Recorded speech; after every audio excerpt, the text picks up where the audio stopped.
River Road, you got me running way back home. River Road, you got me running all night long. You got me singing some canal boat song. River Road, you got me running all night long. Hello, everybody. Happy Friday, and welcome to another episode of Niner Nuts. I'm Dan, here along with James. James, say hello. What's up, guys? It's Friday, and it's time for Jimmy B and Indiana Dan's. We're actually on a Friday this time. Yes, money line parlay. And we know we really blew it in week three. It wasn't that bad. What? It was 5 of 7, or what? Or was it 4 of 7? It was bad. I mean, the Falcons lost. The Jags lost. That was a bad pick. The Jags lost. And I mean, I got the Chargers right. I campaigned for the Chargers, and we got the Chargers right. You got the Chargers right, but we lost the Baltimore game too. Like, that's 3 losses right there. We picked 7. Everybody picked Baltimore wrong. No one picked the Colts for that game. No, for sure. But we definitely could have looked at the Houston and Jags a little bit more closely, because apparently Trevor Lawrence is now 1-4 against the Houston Texans. So, whoopsies. Yeah. Whoopsies. We're not perfect. My bad. Yeah, I know. It's hard to hit a parlay, but, you know. Hey, so now we know that Trevor is bad against the Texans, just like the Colts are bad against the Jags. Yeah. It's just, you live and learn. Live and learn. Whoa, what was that? That was my phone on vibrate getting an email. So, because I am watching the game on my phone, because yes, we were recording on Monday, and it's 8:11, and the Eagles are on, and so I'm trying. It's just so funny. Sometimes it would beep, and now it's buzzing, and like, yeah, it just makes me laugh. Oh wait, what's going on here? It's still 3-3. Don't worry. I think they're moving towards the. I don't know. It might be the Bengals. I don't know if they're moving from the Bengals game to the Bengals game on this channel. But is this the last doubleheader, by the way? I hope so. I hate this crap. These doubleheaders are getting kind of annoying. Yeah. Anyway, not sidetrack. Jimmy B, Indiana's Dan, money line parlay. We got a good one for you. Got real good odds, even though the Niners are probably the heaviest favorite I've ever seen coming into a game of this caliber. You've never seen a team at 900 before?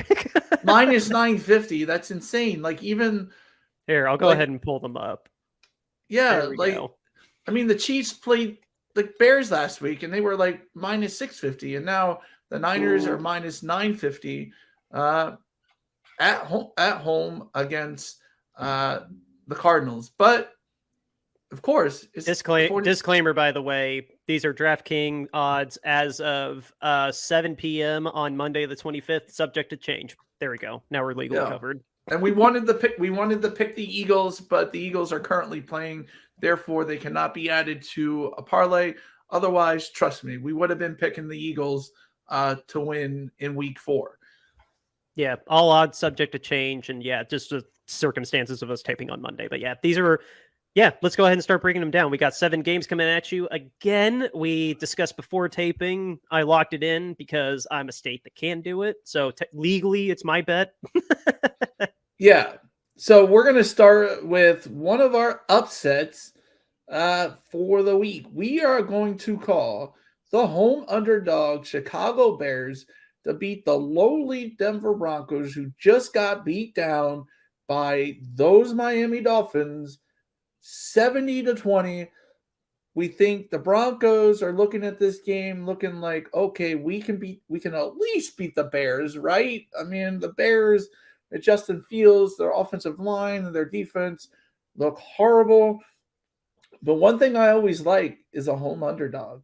And I think the Bears are going to look at this game and say, if we're going to win any game this year, this is the one game that we can win.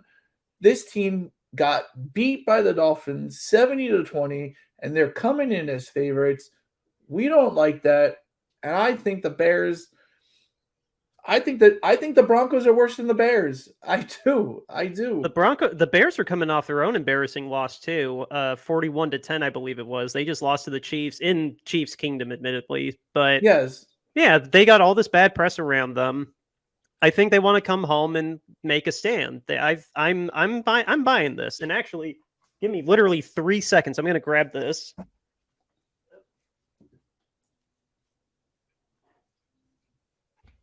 I have a little wall that I have a little tribute for my dad. I've just put some little trinkets on there, and I actually just added I added this mini helmet, kind of like the mini helmet that I have up there for the Niners. But I thought it'd be fun to have a little mini helmet for Chicago for my dad, just to have while I'm watching games.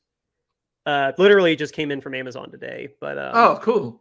But yeah, it's a little speed helmet, so I'm just gonna, I don't know, rub this. I'm not gonna kiss it, but yeah, no, my dad loved this team. I think James, you talked me into it because part of me, I'll admit, part of me was thinking, I don't know, Denver's gonna be pretty mad, and I think they'll be jazzed up to want to beat up on the Bears. But you know what, the Bears have been embarrassed too, and I think Justin's gonna take it to heart. And I think, I don't know, if any of these upsets are gonna be an upset, I'm going to throw money down on this one too. Yeah. So that's our first start. That's a tough pick too. Like you can really go either way on that. In those cases when it's a really tough pick and it's a home underdog, I like going with the home underdog. So sorry, I lost the rubber piece of this earbud, so I'm just going to be single earbudding this. Now next we have the Vikings, who have lost all three of their games by one score or less. I think the Panthers should be a win for the Vikings. The Panthers, Bryce Young, I don't even think is starting, if I remember correctly. Like he didn't. No, it's Andy Dalton. So yeah, Bryce Young is not. Or starting. It's likely, we are taping on Monday, it's likely Andy Dalton. Last I heard, sorry. Yeah, and so Minnesota Vikings, Kirk Cousins versus Andy Dalton. Kirk Cousins at 1:00 is good. I think we finally see the Vikings get a win here. They are 185 favorites, so they are the favorite, not by much, but they've lost all three of their games by one score or less. I think it's time that they win, and I think they actually handle the Panthers quite handily. So yeah, they're on the road, but I mean as much of an underdog as we kind of want to cheer for the Panthers to do better than they have been so far, I like their coach. I think Coach Reich is a great guy, but no, I think Minnesota's finally going to get their first win too. All right. And just so you know, I am watching the game. The Eagles just scored on a 34 TD pass from Jalen Hurts to number 13, Zacchaeus. I don't even know who that is. Yeah. The Bucks literally rushed 4 guys and the line gave Jalen Hurts like 10 seconds to throw. So yeah, he found the open receiver. Nice. So sorry, I am having a little. That's gonna bug me, but I'll soldier through it. I'll stop fidgeting. I promise. I'm making this work, guys, because I'm a showman. The show must go on. Yes. So anyway, that's our first 2 picks. Now, Dan and I were really scratching our heads on this one as to why the Dolphins are an underdog in this game. They're not an underdog by much, I will say that. But I think the close games that they had with Buffalo last year in Buffalo, they're coming off this 70-20 beatdown. I don't know, man. I think Miami just keeps rolling. They're especially when they look at the freaking money line and say we're underdogs to this team. The Bills, the ones that lost to the Jets in the home in the opening week of the season, that Miami defense, I think they're playing well, and Mike McDaniels, I think, is going to be well prepared for Sean McDermott's defense. And will it be 70-20? No. It'll probably be much closer than that. But we think the Dolphins come up on top as plus 120 underdogs. Vic Fangio is the reason that they're going to win this game. Vic Fangio probably circled this game on his calendar. He wants to really, really mess with Josh Allen. I think Josh Allen I mean, as of late, like put in a big spot. I mean, he's thrown the most picks since he got drafted. Like, I mean, yes, he was really terrible his rookie year, but I don't know. In a big spot like this, like, yeah, it's a 1 o'clock game, but a big division spot like this against a Vic Fangio scheme, I don't see why. I don't understand why the Dolphins are underdogs in this. I think. I mean, it's not big. I mean, it's probably like if we were to, I don't know what the point spread was, but it's probably like a 3.5 point spread, which pretty much means it's an even thing. You get 3 points for being at home usually in an even. Oh, I got the spread right here. Miami plus 2.5, Buffalo minus 2.5.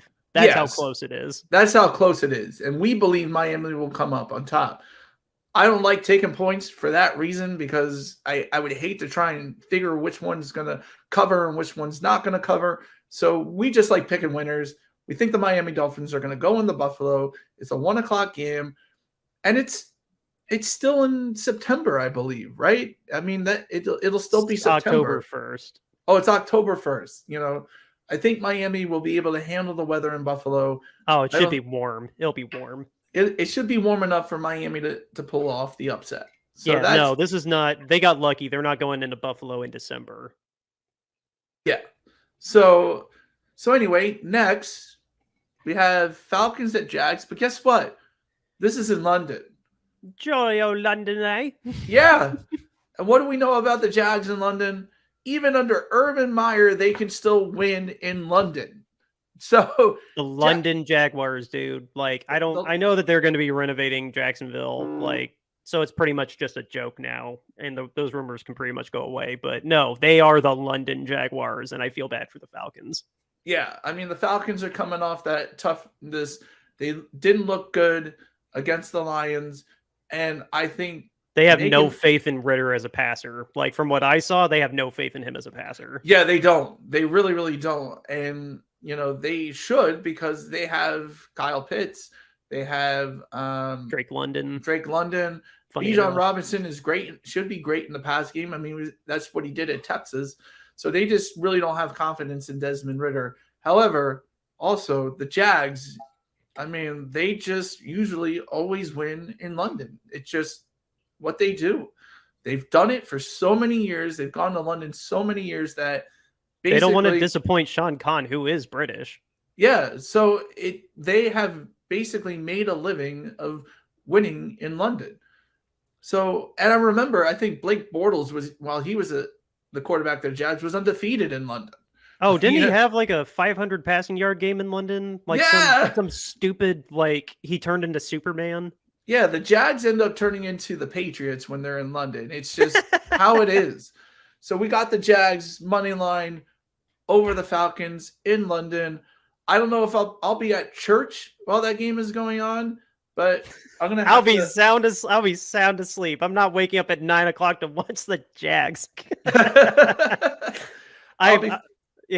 I'll be following it on my phone or something like that. But I might be awake, but I should be awake by halftime. I usually don't sleep in. I'm usually awake somewhere between 10 and 11. So I should be able to see most of the game, honestly. Oh, and it is really raining in Tampa now. Oh my gosh. Okay. Oh yeah, no, I just had a massive brain fart. Like how close you are to that, and you're not. You're on the complete opposite side. And Baker Mayfield just threw an interception to Reed Blankenship.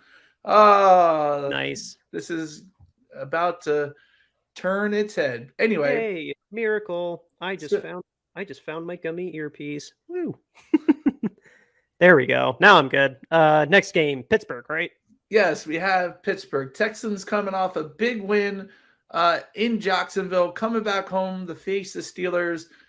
I don't think the Texans are going to have an answer for that Pittsburgh Steelers defensive line and TJ Watt. Look for the Steelers to just, I think, beat down the Houston Texans. Oh, Kenny Pickett's not even going to have to do that much. The only thing that you need to know about this game is that TJ Watt is going against. Is he going to line up on Laramie Tunsil's side, or does he line up on the right? No, he lines up on the right because he completely spanked Colton McKivitz against us. So yeah, TJ Watt's not going to have any problems destroying CJ Stroud. That's all you need to know about this game. It's a very safe bet. Yes, definitely a very safe bet. And then next, we have the heavy favorites, 49ers at home against the Arizona Cardinals. Arizona Cardinals coming off the big victory at home against Dallas. I think it says more about Dallas than it does the Cardinals. And then what that allowed is the 49ers not to overlook the Cardinals, because really the Cardinals have played everybody tough. They really have. But two of those were the Giants and the Commanders, who really none of us really had a lot of faith in coming into the season. And to go out there and kick Dallas's butt pretty much, Dallas was just probably looking past that game, which since they did that, the 49ers won't look past the Cardinals, especially at home. Oh, we never. I would go so far as to say we never look past the Cardinals. Like we've gone to the wire with them. It's a division game. Like the only time, just last year was the only time that we like fully dominated the Cardinals in quite a while, honestly. Like I hope we have a game like our Mexico City game last year where we did beat the crap out of them, but no, they got some spirit to them. Not Steichen. What's their coach's Gannon, Jonathan Gannon. Something's working with something's working. Gannon's getting them motivated. Like it's not they're definitely not playing like they're tanking. So which is surprising, which is really surprising, because they're out there giving tough times with Josh Dobbs at quarterback. Like, dude, credit for credit's due. I watched a lot of that game. Like he really didn't play bad. The numbers don't look great, but he's not the reason that they lose. Like when they have lost, he's not a bad quarterback.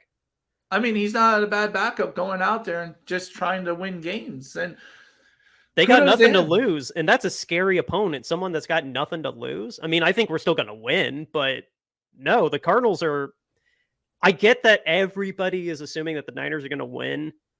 Just, what's the spread on that game? Like, I'm gonna pull. I don't think Kyle is overlooking the Cardinals in a division game. No, that's a good rule in general for people that are betting in general.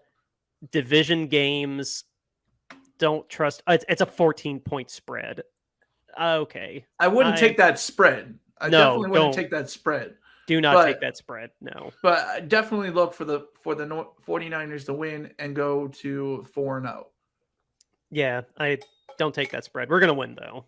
Anyway, what's our last game, even though it's right there in front of us? Yes. And the last game, the Chiefs, heavy favorite against the New York Jets. Jets just don't look like they can do anything on offense. It's the offense's fault that they're going to lose this game. Let's just call it what it is. The offense is why the Jets are going to lose this game. Yeah, Zach Wilson just doesn't look like a number 2 overall pick. Was he number 2? I believe so. Yeah, I thought he was 3rd for some reason. I mean, not that it matters, but yeah, he doesn't look like a first round top 10 draft pick. No,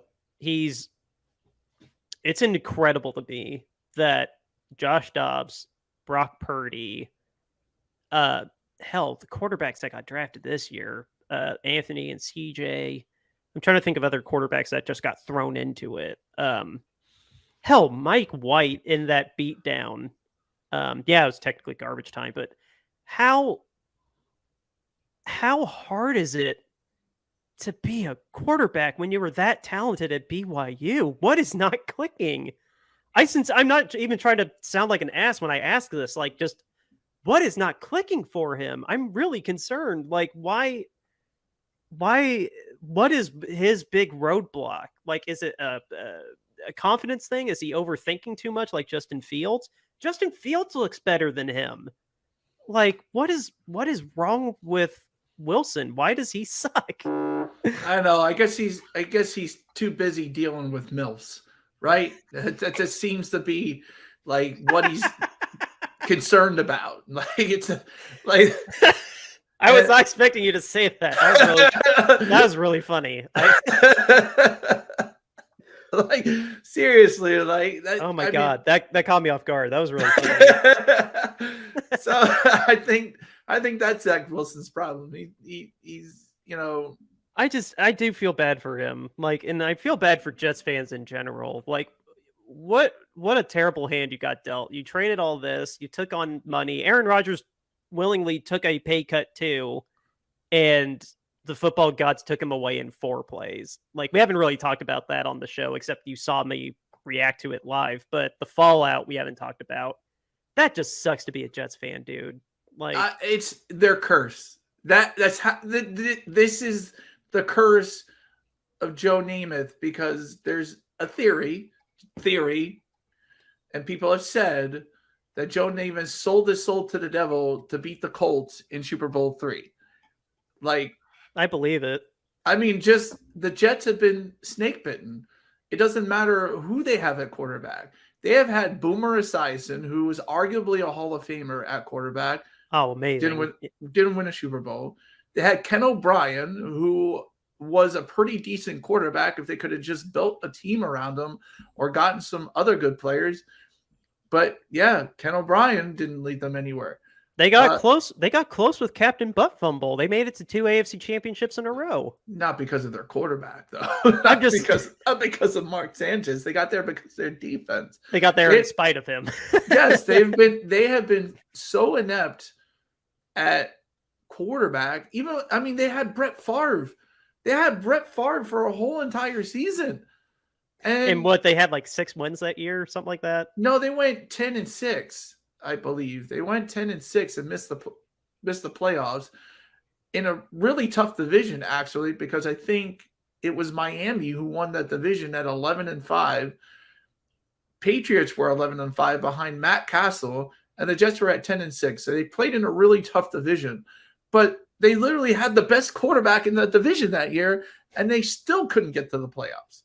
Ryan Fitzpatrick literally had the playoffs in his hands, and it was a win and in against Buffalo, and he threw 3 picks, and that cost him the playoffs. I remember that year. Like, I don't know. That's just, I feel bad for Jets fans. Not to belabor this too long, but yeah. Yes. So Chiefs are gonna win this game. What else do we need to say about it? Yes, for sure. And we all have to suffer on Sunday Night Football for it. Yes. And so right now, guys, it's Friday, and that is Indiana Dan and Jimmy B's money line parlay. Yes, and I'll go ahead and remind you all. Sorry, that buzz gets me every time. I'll go ahead and remind everybody who is sponsoring this episode as well with every episode of our show. RoyalRetros.com.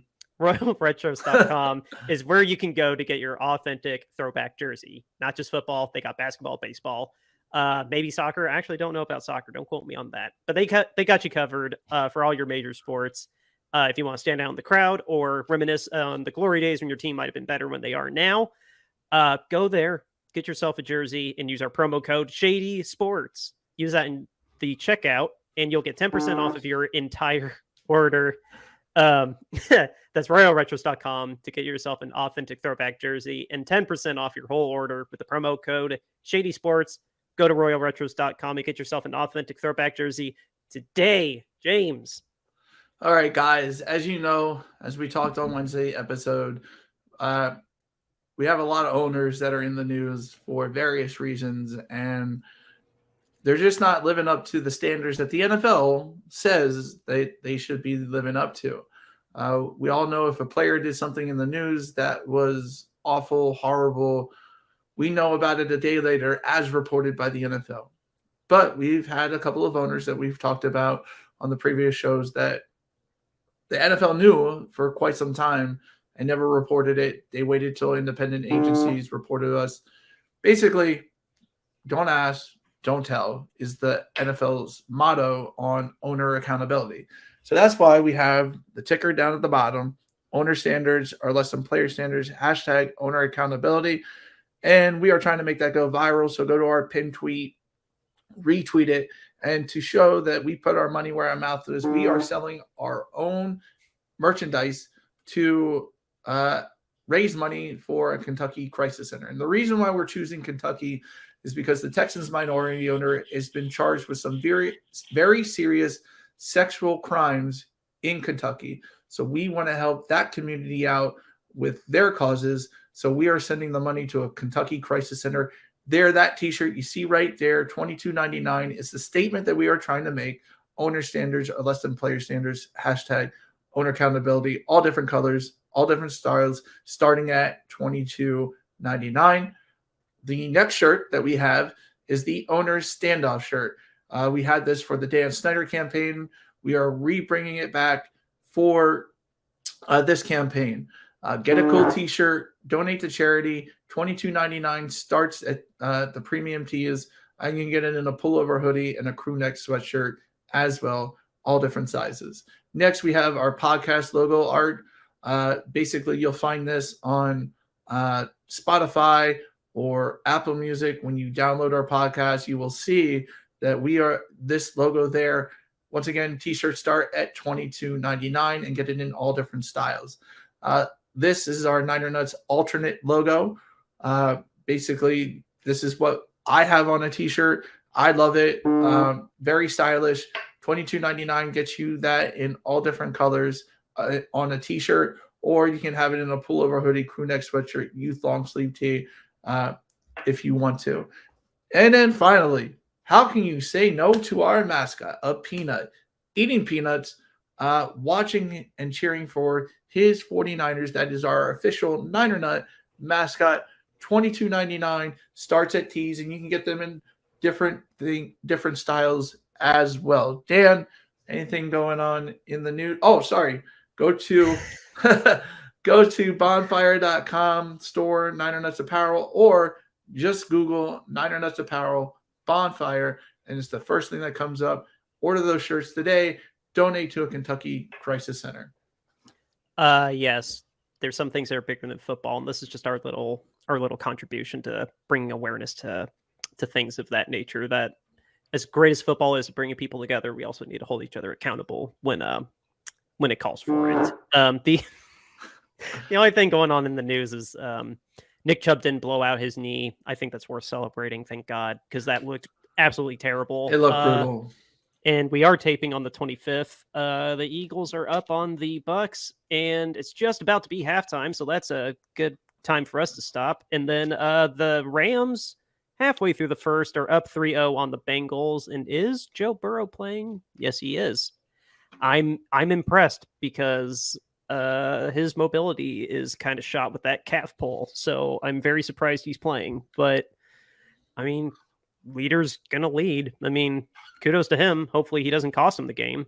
Well, yeah. I mean, the Bengals started out slow last season. They ended up in the AFC Championship game. So I'm still not worried about the Bengals. I think the Rams aren't pushovers, though. I hope they didn't overlook them. Yeah, but the Rams don't know what's going on. I don't know. I'm actually I'll have to see. I might split screen them. I don't know, because I'm not gonna lie, I really like Puka. Puka's awesome. He's a really, really good receiver. And when Matthew Stafford has anointed you the number one receiver, yeah, he's gonna pepper the crap out of you with opportunities, man. But yeah, that's all I got. Other than just a reminder that in 2 days, on October 1st, pay your rent, and then at 4:30, we're hosting the Arizona Cardinals. It's a division game. The Cardinals are fresh off their win against the Cowboys. We want to go 4-0. It's going to be a good one.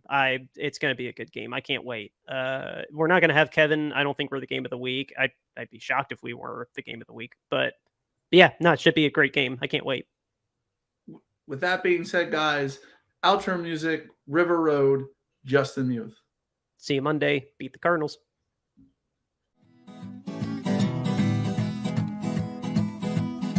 River Road, you got me running way back home. River Road, you got me running all night long. You got me singing some canal boat song. River Road, you got me running all night long. River Road, where have all the women gone? Have they kissed her hand and waved you bye-bye? Have they thought about crossing your double yellow lines? River Road, they love the way you whine and cry.